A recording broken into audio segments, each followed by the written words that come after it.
Welcome to another episode of Unbuffered. I'm Christopher Mitchell at the Institute for Local Self-Reliance, and today we're digging into one of my favorite stories. I've already expressed this before to Lee Brown, who is back with us again today, but Erwin is just one of the stories of a community that I think took an incremental approach that really worked well, and I wish we would see others learn from and experiment with.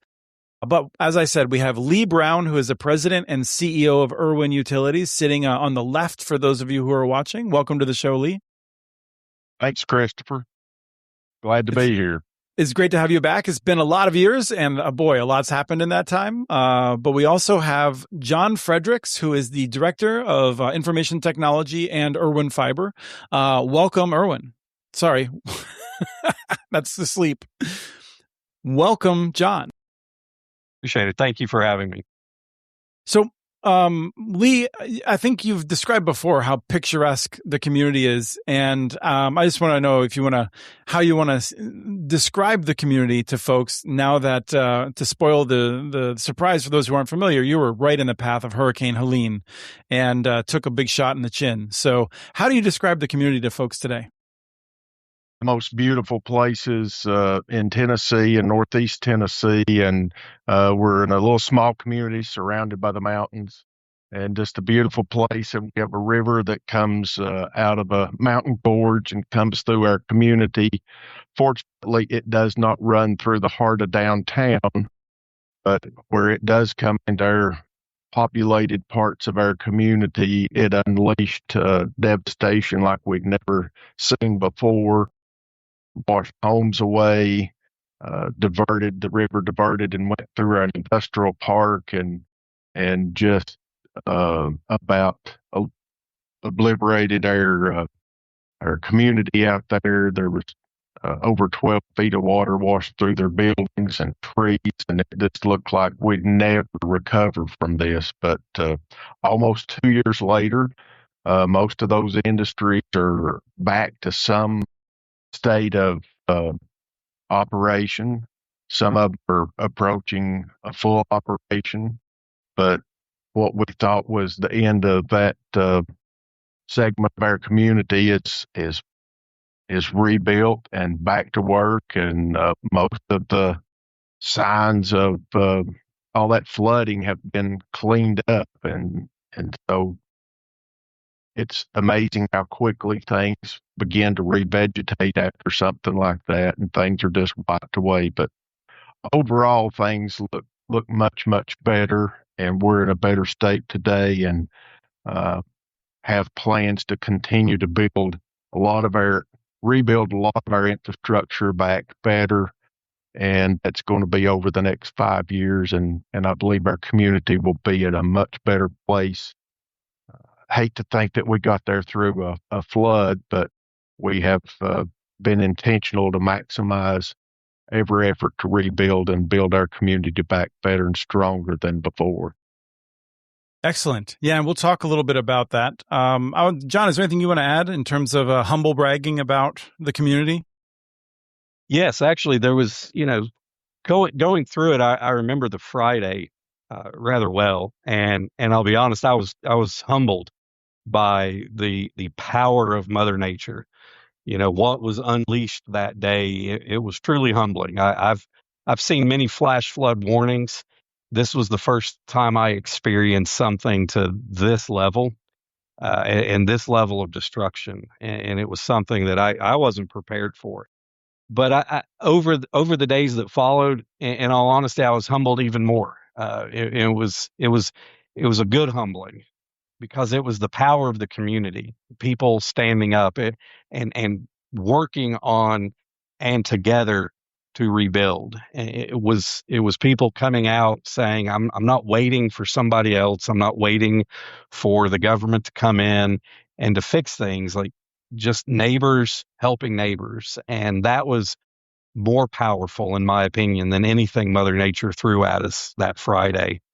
And I think for me, that was just the most humbling part. And one of the things that just makes me proud to be here. I mean, I was out in the field, and I remember being stopped 5 or 6 times by just individuals that were coming in from other states asking where's the need. You point me the way, and they had water in their trucks, chainsaws, and they were here to help. And it was wonderful to see this level of community in our small town, even from those coming in from the outside, just coming in to help. That's the power of humanity and the power of community. And it was really on display that day and the days, weeks, and months that followed.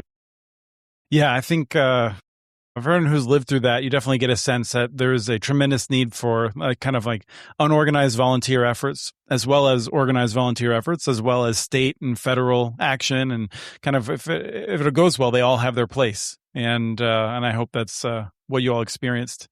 I think it might make sense to talk just briefly for people that haven't gone back. I think, Lee, you were on twice before. And we talked about what you were building at that point, but let's talk about where you were before the hurricane came through. When I last talked to you, you had finished the build out of almost the entire community and had started on the last pitch within the city limits, I should say. And then Erwin Utilities serves a significantly large number of people outside of city limits, serving most of the county. And you were focused on wrapping up the city at that point, I think. So where did you go? And I should even say, take a step back further to remind people that you did it in an incremental basis. And so maybe just like the high points. And then if people really want the details, they can go listen to that previous show from 2020. Sure, Chris. Thanks. Our story goes back to 2014 when we put our business plan together and got everything approved and actually was able to begin construction in late 24 and connect our first customer in March of 2015. And we had a plan to build out, incrementally, like you said. And the last time we talked, we were down to getting a lot of the underground neighborhoods that we intentionally left because it would slow us down. And so we got all that wrapped up. And, the beauty about what we did, it let us learn and grow and have cycles of improvement along each phase that we built out, control our cost, begin to be able to build some revenue streams as we went along. We learned a lot over those first few phases and really put together a great process to follow for the rest of the time. We always look for ways to improve. But one of the greatest things is, we were able to build this and continue all of our growth without any significant debt. We had a small interdepartmental loan to start with, but we basically have built this thing from the ground up without any long-term debt, which is a good spot to be in today. I can imagine. And one of the ways that worked, I think, is a tremendous reception from the community. We see some of these networks can break even at 40% take rate, but it strikes me that that's significantly below what you were experiencing. And today, I believe our residential take rate is about 67%. Is that correct, John? Total take rate is 68%, and our residential is 62%. Okay.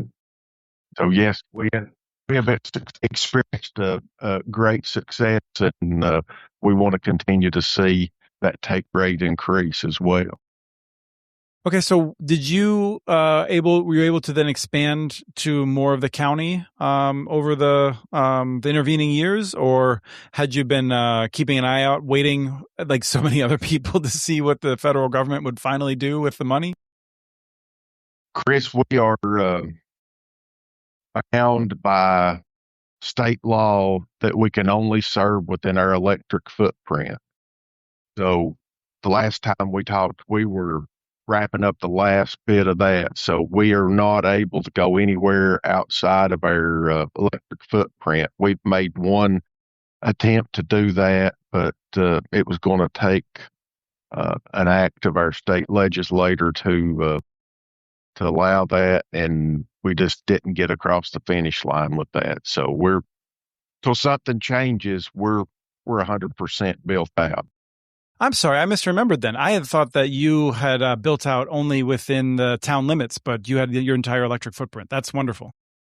Yes, we have everyone connected and have had everybody connected for about 5 years. Okay. That's truly wonderful. It's just, I mean, it is a testament to having a good plan, seeing it through, and being responsible for the community. So I salute that. And then I feel like Mother Nature came along and decided to upset your apple cart. Do you want to walk us through what happened there from a perspective on the infrastructure? Sure. The worst flood in recorded history came on September the 27th, 2024, and we lost 225 power poles that took all of our electric infrastructure and fiber infrastructure with them. There was a few locations where the power line paralleled the highway and the river, and the roadway, the poles, all of the land where the poles were installed, all of it washed away. So we had a real challenge ahead of us to replace all that infrastructure. But perseverance paid off, and over some time, everything got put back. Of course, we had to wait until the highway was reconstructed and able to put our poles and power lines and fiber back up. But everything's back in good operation today. And did you, I'm always curious, I mean, for people to have a sense, did you lose population around that time? I don't really have a sense if you're growing, shrinking, pretty average, unusual, but this is always super important for utilities. So our community, we are somewhat of a bedroom community to Johnson City, Tennessee, and Asheville, North Carolina. But our population growth has been mostly stagnant and even a little on the decline over the last 10 to 15 years. We had begun to see just the slightest increase in our population growth. And then we saw about 128 customers erased with that flood, and both residential and our manufacturing business customers as well. And so we were on the downhill side. Today, just last month, we had positive growth numbers in all of our departments. We're a multi-service utility with power, fiber, water, and wastewater. And so last month, we had positive growth from the pre-Helene, pre-disaster customer accounts that we had. So how did having the fiber infrastructure, I'm just curious, was it useful that you had it, or was it just such devastation so quickly you didn't really have a chance to get any advantages from it? How did it impact your the whole experience with the disaster? So I would say that we were able to quickly restore our fiber services where the power lines were not damaged or destroyed. And that was a big help to all of the community. But we did some creative things along the way to improvise till we could get things back up. But one of the most interesting stories, I had people calling me from other providers outside of our service area wanting to know if we could come and fix their fiber. And it wasn't the provider, it was just on the customer's end wanting us to come and try to fix things. People are more concerned today about their fiber connection than power or water or wastewater. It's like, we don't care about the power, just come get my fiber back. And y'all worry about the power whenever. But John, I don't know if you've got anything you want to add.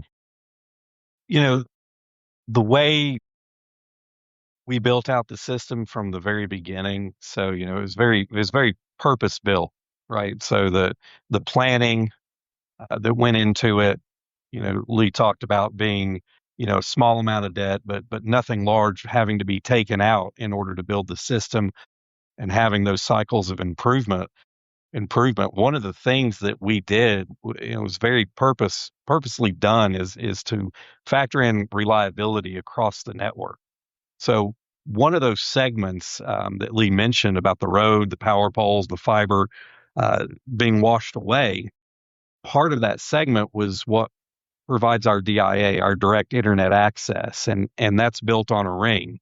And so that segment was completely gone. But the ring, because of the resilience that we had the redundancy that we built into it, we didn't actually lose any of our DIA services, any of our direct internet access. And that kept going. I mean, even from the onset. So that was never lost. And so our customer base at large did not lose services because of Helene. I mean, there was power outages and things like that, but the connectivity in the community was still there. And while there were still things down, so we had cell towers that had lost communication. They don't have fiber backhaul from us, but they were down. People were still able to utilize our network in order to get out, whether it would be through, their home services for those that were still, had power and that connectivity, but also through, the Wi-Fi hotspots that we have throughout our community in our downtown area and several of our parks and ball fields. And so it was that availability still allowed people to be able to communicate, because in sections, where cell service was completely wiped out, there was no ability to communicate outside of that. So having that redundancy and resiliency built into the network, and again, done so very purposely, we were able to maintain communication streams even during, the major part of the disaster. Yeah, if you had been in building the network, if you had just been focused on how to do it at as low cost as possible, then you likely would not have had that, because that's the sort of thing that can look like it's a frivolous or unneeded investment, on a clear sunny day, right? Absolutely. And that's something that we see, there's two philosophies. There's, do it quick, do it fast, and do it cheap. And then there's do it right. And, that comes, that culture comes from the top down. And it's something that we believe in: reliability, safety, and making sure that we do it right, that we do it safely, that, our employees go home at night, that what we do is important. And it's not how quick we get it done. It's how well do we do it, and how well are we serving our community and our neighbors. I'm curious, do you have a sense of, did you talk to any of the folks who had an in-depth conversation with anyone who said, I need internet access and get the electricity whenever you can? Because I'm always confused if they have a hand-cranked laptop or, I'm presuming some folks have solar and batteries, but presumably not everyone. So what is the use case in terms of people wanting to have internet access first and worrying about electricity secondarily? So, couple of things. We do have an area where generators are common. So we have a lot of our customers who do have generators.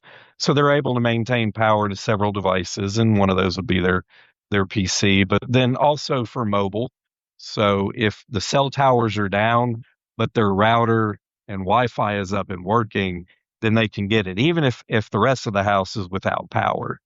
And to Lee's point, it is something that people are very concerned with. We had a section of our community that was without power and water services along with fiber for an extended amount of time, and we were able to get power first because the poles come, then the electric lines, and then we'll follow up with our our fiber lines.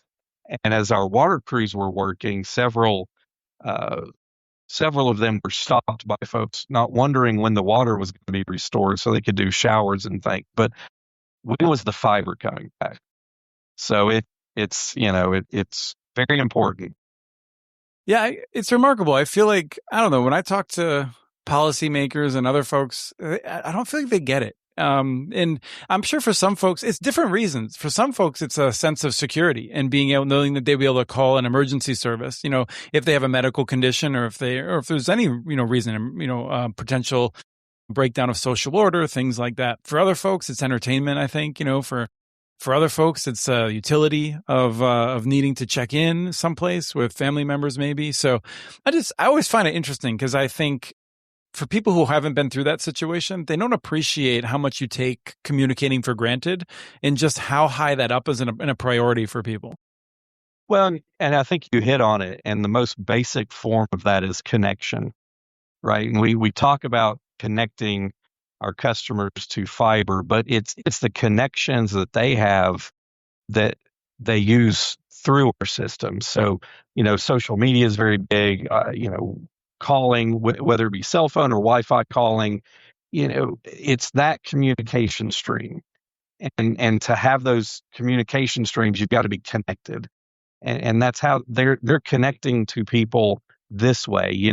Years ago it was picking up the phone, right? People were on the phone on party lines, if that dates me any. And it's a different way, but it's still the underlying piece is that human connection. And this is that core foundation for that. It's how people are connecting to each other. And so it is very important to them. Now, I want to make sure we have time to cover any additional things you want to cover, but I do want to pry a little bit. I believe I heard you're going to build back better. And so I don't know if you built out GPON originally and now you're able to, or if you just learned some tricks along the way. But how are you when you were putting things back up? Did you change anything? So on the fiber side, where we're looking at going better, so we're obviously looking at any opportunity to be more resilient for any sort of disaster, whether it be flooding, windstorms, animals, anything like that. We're always looking at what we can do to make the network more resilient and more fault tolerant. So one of the things is looking at, the existing topology was more of a hub and spoke. And really, we're looking at converting that hub and spoke to more of a ring topology, moving network functions closer to the edge, closer to the customer, so that no one area that's hit with some major disaster takes out a large set of customers. The idea is to make that more localized so that we're more resilient and then we can have faster time to restoration. And another one of those things are just the applications that we can layer on top of our system. So you mentioned GPON is, yes, that's how we rolled out, and we are looking at rolling out XGS-PON. But I think everything that we see that people want, because when we got to do an install, it's not how fast can we get in and get the service installed and get out to the next one. It's about coming in and making sure that we get the service in, that our customer understands how to use the service, that we help them get their devices that matter connected to the service. So it's not just give them the fish, right? It's teach them how to fish so that they can take that and go with it and be comfortable with it. And then have us, as that support if they're needed. And so part of that is understanding what our customers are doing. And what we have found is it's not about how fast the service is, and really speed is not a true measure of fiber services. Because if you think about it, once you get on the interstate, if the speed limit's 80 miles an hour, it's 80 miles an hour. What really changes is the capacity. So we don't talk about our packages in terms of speed. We really talk about it in terms of bandwidth or capacity. How much can you do? So if you're doing a lot of streaming and gaming and working home, remote learning, those are the things that it's like, okay, we need a package with more capacity for you. Mm-hmm. So it's building on that. And so what we see is it's not about speed, it's about the experience. And so we're very hyper focused on making sure that the experience that our customer receives is top notch. So no buffering, that latency is low. And with all of that, you have the speed, but the capacity is where it's at. And so some of the other experiences that I'm referring to is out of this, we also saw a need that when cellular service is down, people really rely on Wi-Fi to be able to use Wi-Fi calling on their cell phones. So one of the products that we're in the last stages of rolling out is Smart Town. And Smart Town allows us, specifically, we're focused on our first responders to be able to leverage our managed Wi-Fi network throughout our whole system. So it's a separate network that rides on all of our managed routers that's separate from our customer side, but it allows first responders to be able to utilize that because there's several areas within our community that have cellular dead spots and that their emergency radios don't reach. And so this was something, especially after Helene, we just felt very passionate about making sure that our first responders had access to that. And then the final stages of it are actually rolling it out to all of our customers. And so that was one of the ways that we've built back better, in that we've identified, a true need for the community. And it's not something that we're leveraging from a monetary standpoint. We're not charging for this. This is something that we're offering free to all of our first responders and to all of our customers because it's important. I mean, that connection is important. Yeah, I remember when and I know that we have rivalries and things like that, but during disasters, I remember when Comcast would open up all of their Wi-Fi, and it makes a difference for people. And being able to do that takes a lot of work and preparation, and that's a pretty big deal to be able to do that. And not just that, but to make sure that first responders feel comfortable using it, because they're pretty particular about communications in my experience. So I imagine it's not just a matter of flicking a few switches, but doing a lot of testing and things like that. It is, and it's something that, we keep the dialogue open. We participate in all of the emergency management meetings. It's not just we're not just a company that isolates ourselves, that we do this, and that if you don't follow what we're doing, then take the ball and go home. It's we go out and we search out what people need and make sure that we're there at the table to help. I can think about during the days and months after Helene, something that we did as an organization is calling our electric customers that, were severely impacted, maybe lost a home or severely damaged, and helped get them connected to the resources that were available to help them. Because one of the vetting sources is to say that, they truly did lose this. And as the electric company, we were able to say, yes, in fact, they did. Not only from our documentation, from just going out and assessing the damage to our assets, but just, from understanding what our customers need, we could relay that in a much quicker way and get that information to those that can make the decision and go, well, here's the trusted source. And so that allowed our customers to get the aid that they needed in a faster way. And I wasn't directly involved with that. That was primarily our customer service team. But, I'm proud to be at an organization where that sort of thing is just, that's what we do, not, well, that's somebody else's job. Right. And I wanted to know something that I think is useful to think about is just that if there was one power company across Tennessee, like a giant investor-owned utility, they would claim that they would have these efficiencies and that a lot of you would lose your jobs and they would employ fewer people. And then when these things happen, they would be totally unable to respond. And I just feel like I don't think people always appreciate how valuable it is to have local authorities who know what to do, are empowered to do it, care about doing it, and you just have the ability to do it. And that's, it's something that you hope to God you'll never need, but like, it's just really important to keep that into account when we're talking about core essential infrastructure. So I think we've talked about that a lot. I want to make sure, Lee, was there anything else you wanted to share? I think there might have been another customer support story that I was going to try and wring out of you. Sure. That's everything we've talked about. Just really defines, our company and our commitment to serving our community, our customers, and trying to meet their needs every day, and then certainly when disaster calls. But so many of our customers that were affected, that lost their homes, some of our customers even lost the property where their home was. They had nothing left to put a camper on, a modular home, or even think about building a new home. And one little lady, Miss Lee, she lived out on the river, and she is 90 years old.